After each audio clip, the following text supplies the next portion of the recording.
Hey everybody, it's your girl Angie. Welcome back to Kiss My Cheeks TV. Today I want to get into Big Brother. This is Big Brother Canada, season 9. I don't know what episode, but it is the week of the invisible HOH. And I'm here for it. Like when they were talking about it at the beginning of the episode, I was like, this is a twist I would love to see Big Brother US pick up. I like this invisible HOH. One, the episode was kind of boring because it pretty much, the whole episode this week is, are you the HOH? Are you the HOH? You sure? I promise I don't got it. I promise. But it's just, it's a lot of that, but it was a good episode. Let's jump into it. So I know you all are like, Angie, your reviews are all over the place. I apologize. That damn link is something else.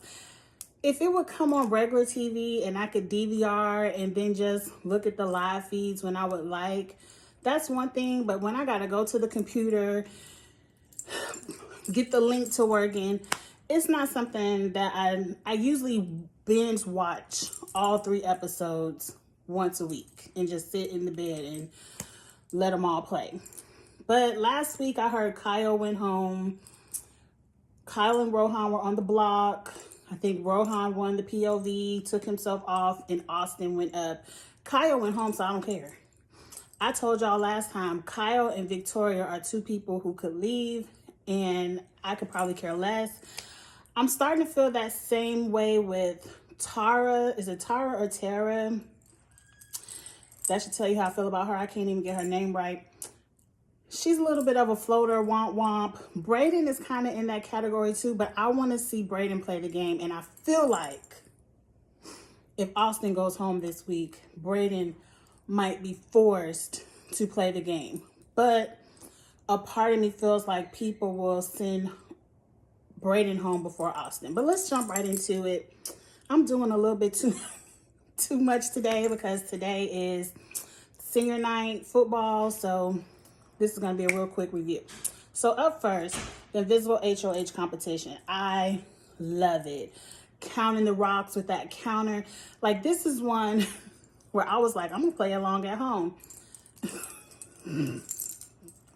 I said, no ma'am. After about 10, I was like, I think if I would have been within the competition, I probably would have been really good at it. Y'all know I think when it comes to numbers, I'm everything. But I would have liked to try it in real life. But you really can't play along at home because it wasn't in real time or whatever. But it seemed like a fun competition. I like the twist. That first twist of, what was it? If you turn around, you can get a feast. Don't nobody care about that feast. Victoria played it smart. She turned around for 5 seconds and got a slot pass, and she still won HOH. I think Tara turned around for 1 second. Like, at least they were playing. Tina was announced to have the lowest score, and she chose a letter from home because, girl, you could have guessed. I don't know.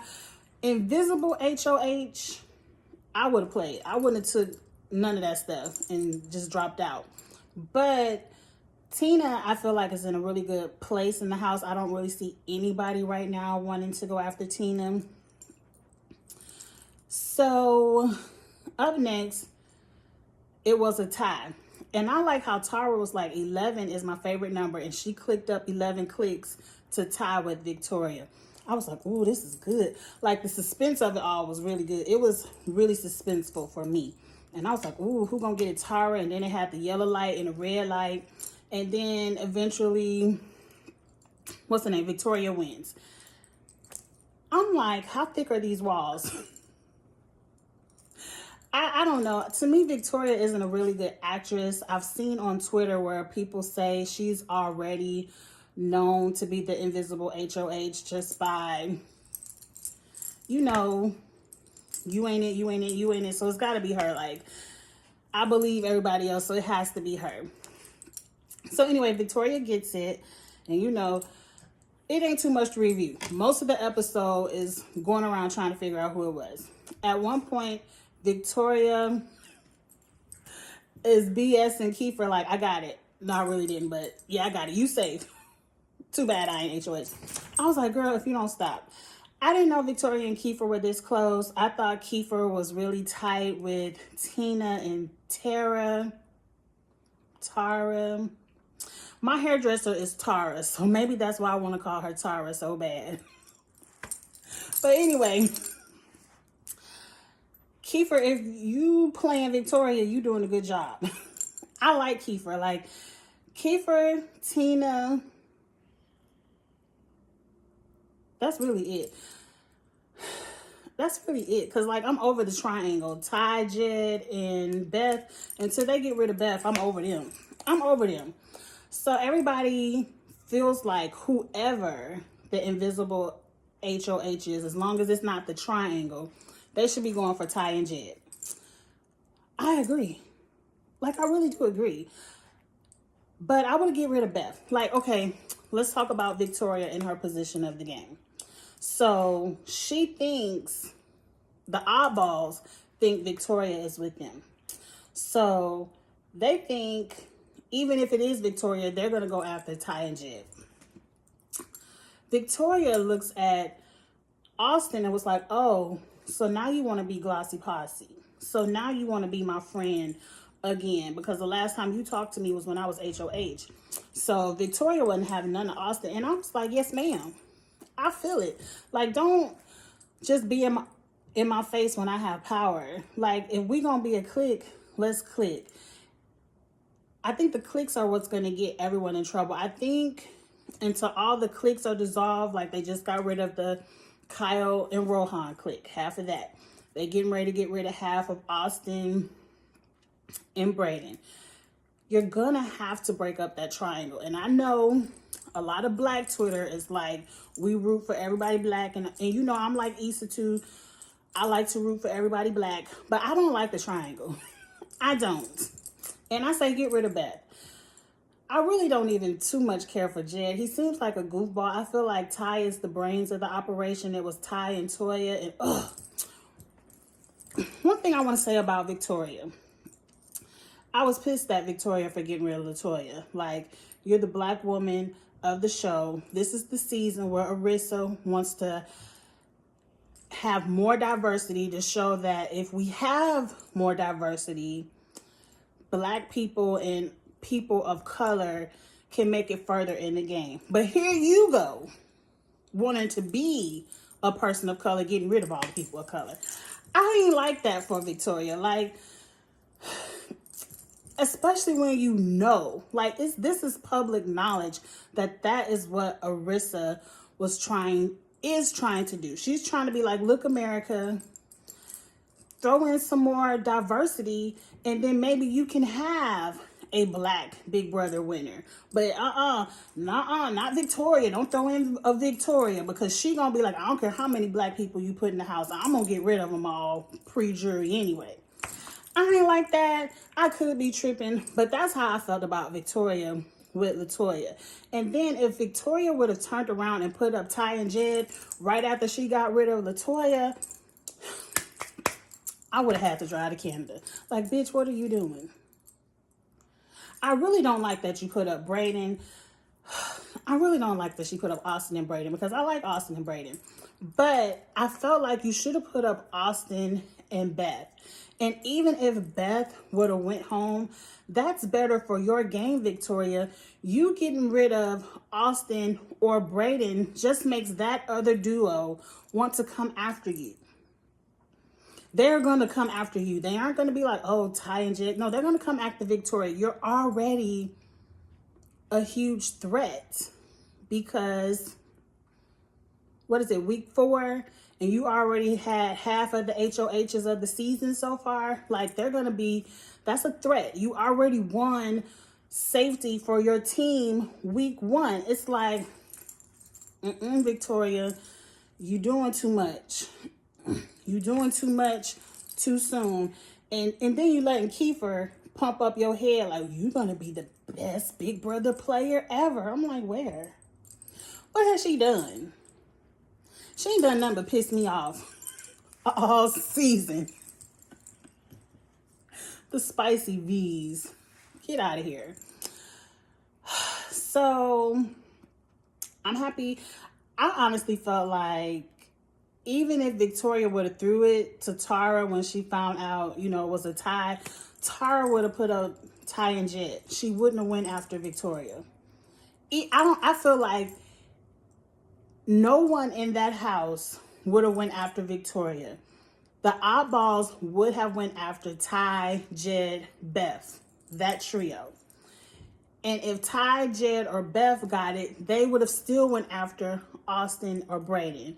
So to me, this is one that Victoria didn't need to win. But hey, it is what it is. So let's see who's first thing she has to do is pick out 4 people to go on slop. She did Brayden and Austin, Kiefer, and herself. And here go Kiefer. Oh my God, you are a genius. I mean, you are a big brother genius. You put yourself on slop for 2 weeks. Ain't nobody gonna know it was you. Everyone was like, that was Victoria, is it, right? Where you messed up is if you wanted to pin it on the triangle, that's gonna be their alliance name until one of them go home. The triangle. You should have put, okay, Austin and Brayden. You could have put yourself, but you should have put Rohan up there because Kiefer is known to have be working with them because Kiefer didn't put them up last week. So why, if they were the invisible HOH, why would they put Kiefer up? They would have been thankful for him saving them last week. So I feel like that's what kind of was your first misstep. But hey, girl, Kiefer think you're a genius. I think he just patting you on the back, pumping you up. I don't know what Kiefer doing, but anyway, I think he's just happy to be there. What's this on my jumpsuit? I'm wearing this to the banquet anyway. I don't care what's on it. I'm trying to wear it open. We'll see. So the next thing, she put her nominations up. This is where I say production, y'all full of shit. If it's supposed to be an invisible HOH, the silhouette of the invisible person clearly looks like Victoria. The voice, even though it was distorted, clearly sounded like Victoria. I'm like, really? Like, why couldn't you had Kiefer announce the slot people? Why couldn't Kiefer just be like, the invisible HOH, I got their noms, bam, bam. I'm like, that, whatever little, what is it called, CGI, whatever y'all did, and the voiceover ruined it. I'm like, that gave it to it, because clearly it's a woman. It's only 2 thick women in the house, Tina and Victoria. And I think everyone believes Tina didn't get it because she admitted that she got the letter from home. So I'm like, oh, production. Like, if it's going to be invisible, let it be invisible. Really? But the key thing I like about this is you can be the invisible HOH and you can still play for HOH next week. Girl, if you win HOH next week, you might as well get ready to pack your bags. Because the first week you don't get HOH, you gone. You gone. You better learn how to sit tight in an alliance and let your alliance do some work. I really felt like Victoria didn't need this one. But I'm probably not going to watch the links until this weekend because I don't have anything to do this weekend. So I'll probably catch up on Big Brother this weekend and review the POV and the eviction episode this weekend. But we shall see. Who do y'all think should go home, Austin or Brayden? A part of me, I really don't want either one of them to go home. I would like for someone to win veto and force Victoria to put someone else up on the block.